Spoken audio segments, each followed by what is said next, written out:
இப்போ ஒருத்தர் இங்கே ஜாயின் பண்ணுறாங்க, ஜாயின் பண்ணி முடிச்சுட்டு ஒரு ஃபிசியோதெரபிஸ்ட்டாக வெளியில் வர்றதுக்கு எத்தனை டைம் ஆகுது?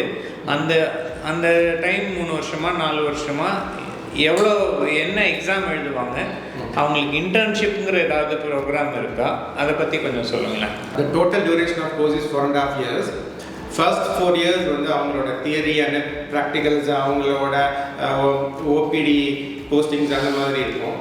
ஸோ ஃபஸ்ட் இயரில் மெயினாக பேசிக்ஸ் வந்து சைக்கோ சோசியோ அனாட்டமி அந்த மாதிரி படிப்பாங்க. செகண்ட் இயரில் வந்து அவங்க எக்ஸசைஸ் தெரப்பி அந்த மாதிரி ஜென்ரல் மெடிசன், சர்ஜரி, பீடியாட்ரிக்ஸ் அப்படி போகும். தேர்ட் இயர்ஸ் வரும்போது அவங்களுக்கு எலக்ட்ரோதெரப்பி ரிலேட்டடானதெல்லாம் படிப்பாங்க. கிளினிக்கல் சப்ஜெக்ட்ஸ் எல்லாமே ஆர்த்தோ, நியூரோ, கார்டியோ எல்லாமே அதில் படிக்கிற மாதிரி இருக்கும். ஃபைனல் இயர் வரும்போது பிடின், ஆர்த்தோ, நியூரோ, கார்டியோ, தென் வந்து ரிஹபிலிட்டேஷன் மெடிசன், அப்புறம் அவங்களுக்கு ப்ராஜெக்ட் இருக்கும்.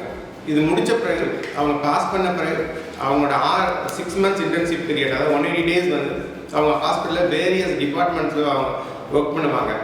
ஸோ வந்து அவங்களோட கிளினிக்கல் நாலேஜை வந்து அவங்க என்ஹான்ஸ் பண்ணுறதுக்கு ரொம்ப ஹெல்ப்ஃபுல்லாக இருக்கும். இந்த 6 months பீரியட் இன்டர்ன்ஷிப் பீரியட் முடிச்ச பிறகு அவங்க கோர்ஸ் வந்து கம்ப்ளீட் பண்ணுவாங்க. ஓகே, அப்போ பிபிடிங்கிற டிகிரி கிடைக்கும். டிகிரி